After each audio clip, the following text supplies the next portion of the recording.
High friends, welcome to my channel. आपण आज बनवूया तिळाच्या कुरडया।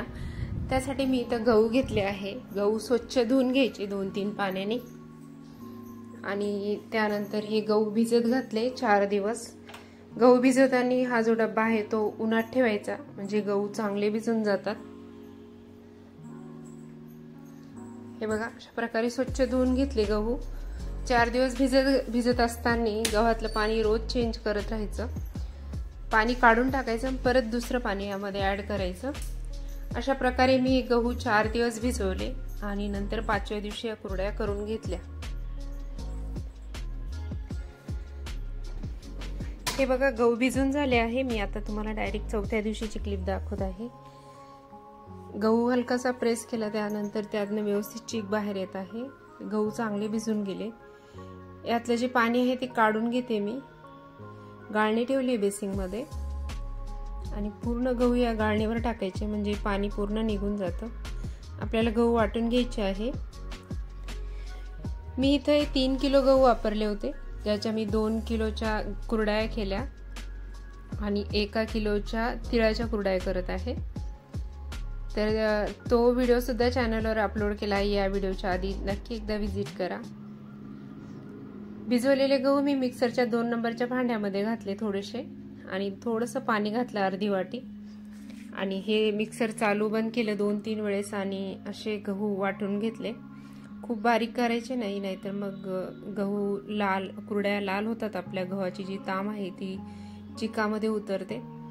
हे बघा, असं सावकाश फिरवायचं, 2-3 वेळेस चालू बंद करायचं। गहू पूर्ण वाटून झाले होते।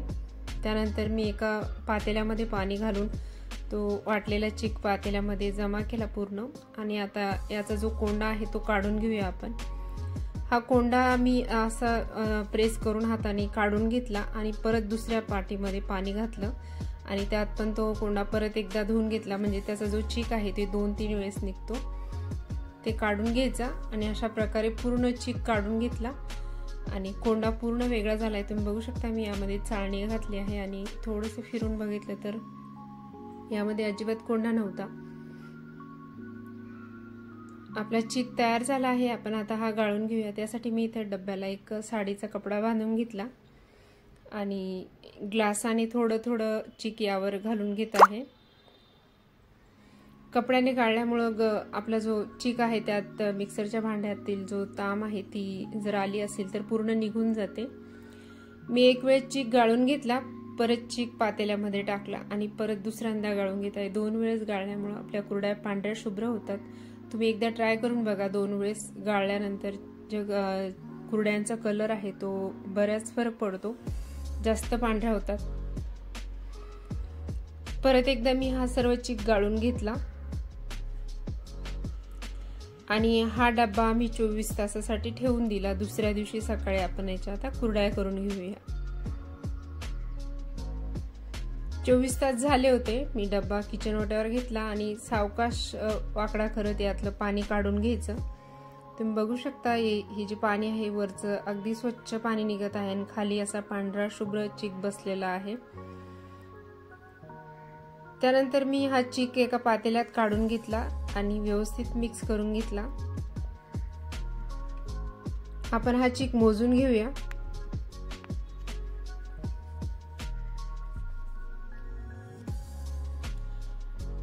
मी एक कुकरचा डब्बा घेतला होता, त्यामध्ये हा चीक काढून घेतला, तर हा चीक 1 डब्बा भर होता।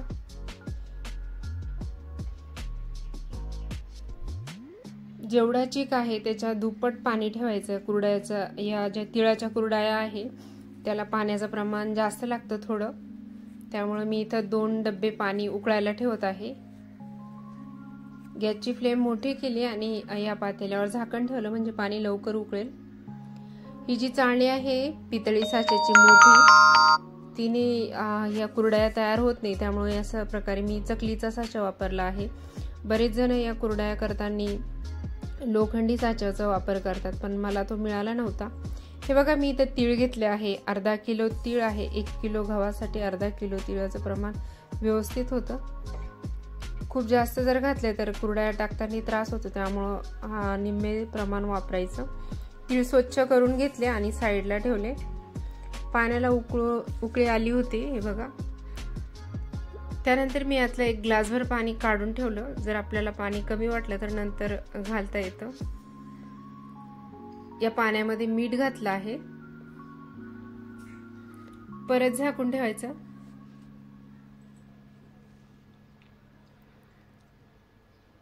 पाणी उकळून झालं होतं. त्यानंतर मी असं एक चाटू घेतला आणि चाटूने याला पाण्याला मिक्स करून घेते व्यवस्थित. शनिवार होता, मुलगी माझी घरी होती, त्यामुळे मी तिला यामध्ये हळूहळू चीक घालायला सांगत आहे. कारण अशा प्रकारे जेव्हा आपण एक जण हलवतो आणि एक जण यामध्ये बारीक धार लावून चीक टाकतो, त्यावेळेस या चिकाच्या अजिबात गिठळ्या होत नाही, व्यवस्थित चीक तयार होतो.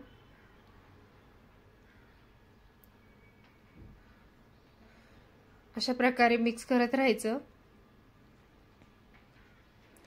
तसं पण या चिकामध्ये पाण्याचं प्रमाण जास्त असल्यामुळे हा चिक हटण्यासाठी एवढा जड जात नाही, अगदी सहज हटता येतो. त्यानंतर राहिलेलं गरम पाणी मी या पातेल्यामध्ये टाकायला सांगितलं मुलीला आणि परत ते पण यामध्ये ऍड केलं. त्यानंतर तिने पातेलं पकडून ठेवलं आणि नंतर मी दोन्ही हाताने व्यवस्थित मिक्स करून घेतलं.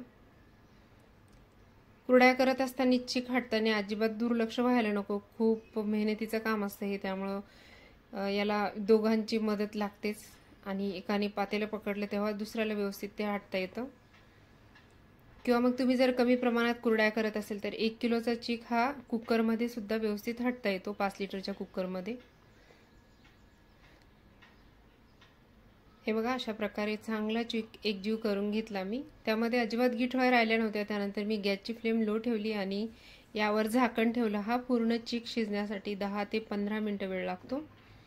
मस्त वाफ आली होती चिकाला. त्यानंतर मी परत एकदा व्यवस्थित मिक्स करून घेतलं.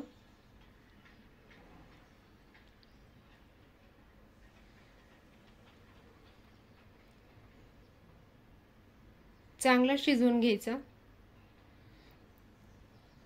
आता हे पातेलं मी पकडलं आहे आणि माझ्या मुलीला हा चीक व्यवस्थित मिक्स करायला सांगत आहे. कारण मुलांना पण थोडीशी सवय राहिली पाहिजे, भविष्यात करतील नाही करतील माहीत नाही पारंपरिक पदार्थ. पण आम्हाला तर आमची आई, आजी, काकू अशाच प्रकारे शिकवायच्या. जेव्हा कुरड्याचा चीक तयार करायचा असायचा त्यावेळेस ते आम्हाला असं शिकवायचे की तुम्ही पण हे मिक्स करून बघा. कदाचित त्यामुळेच हे सगळ्या गोष्टी आता मी एकटीने करू शकते. हे बघा, चीक शिजला आहे की नाही बघूया आपण. पाण्याचा हात लावला मी आणि चीक लागतोय का हाताला बघितलं तर चीक लागत नव्हता. मग मी हा चीक शिजला आहे असं समजायचं. त्यानंतर थोडंसं मिक्स करून घेतलं आणि आपले जे तीळ आहे आपण स्वच्छ करून ठेवलेले यामध्ये घालायचे. माझ्या मुलीला मिक्स टाकायला सांगते मी आणि मी स्वतः मिक्स करून घेत आहे. अशा प्रकारे केल्यामुळे चीक एकाच ठिकाणी पडत नाही, त्या तिळा आणि सगळीकडे व्यवस्थित मिक्स होतात. खूप छान टेस्टी लागतात ह्या कुरड्या, एकदा नक्की बनवून बघा.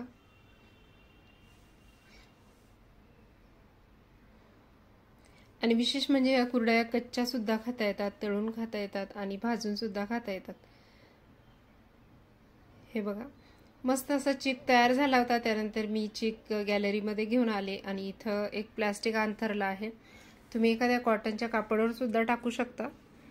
आणि उरलेल्या चिकावर झाकण ठेवायचं आणि आपण या चकल्या आहेत किंवा कुरड्या आहेत त्या तिळाच्या घालून घेऊया.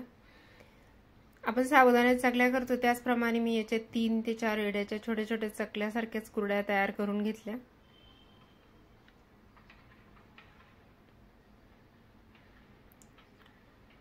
खूप छान तयार होतात त्या.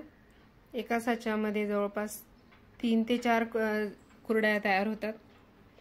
हे बघा, पूर्ण कुरड्या तयार करून झाल्या होत्या. त्यानंतर मी या दिवसभर सुकवून घेतल्या आणि त्यानंतर तुम्हाला 4 वाजता परत उलट्या करून घेतल्या. त्या अजिबात तुटल्या नाही, व्यवस्थित चीक शिजला होता, त्यामुळे खूप छान कुरड्या तयार झालेल्या आहे. बघा, हे 4 वाजता दाखवत आहे, बऱ्यापैकी सुकून झाल्या होत्या. अशाच प्रकारे मी या कुरड्या अजून 2 दिवस सुकवून घेतल्या व्यवस्थित. या कुरड्या तयार झाल्यानंतर 2 वर्ष सुद्धा राहतात. हे बघा, ह्या आज केलेल्या कुरड्या आहे. त्यानंतर मी इथं बनवले आहेत बाजरीचे खारोडे, त्यानंतर तांदूळाचे पापड, गहू तांदूळाचे पापड आणि आपल्या ज्या नॉर्मल कुरड्या असतात या सर्व रेसिपी चॅनलवर अपलोड केल्या आहेत. एकदा नक्की विजिट करा. हे बघा किती छान पांढऱ्या शुभ्र कुरडया तयार झालेल्या आहेत। तेल गरम केलं मी आणि तुम्हाला 2 कुरडया तळून दाखवते। ओव्हनमध्ये ह्या कुरडया सुद्धा भाजता येतात आणि आपल्याकडे जर चूल वगैरे असेल तर बेस्ट ऑप्शन आहे। कुरडया या भाजून खूप छान लागतात। हे बघा तळून घेतले आम्ही आणि इथं तळलेली आणि हे बघा ही भाजलेली कुरडई आहे। अशा प्रकारे कुरडया बनवून बघा। व्हिडिओ आवडला असेल तर लाईक, शेअर आणि सबस्क्राईब करा। तुमचा अमूल्य वेळ देऊन व्हिडिओ बघितला त्याबद्दल खूप खूप धन्यवाद। परत भेटू आपण नेक्स्ट रेसिपीमध्ये।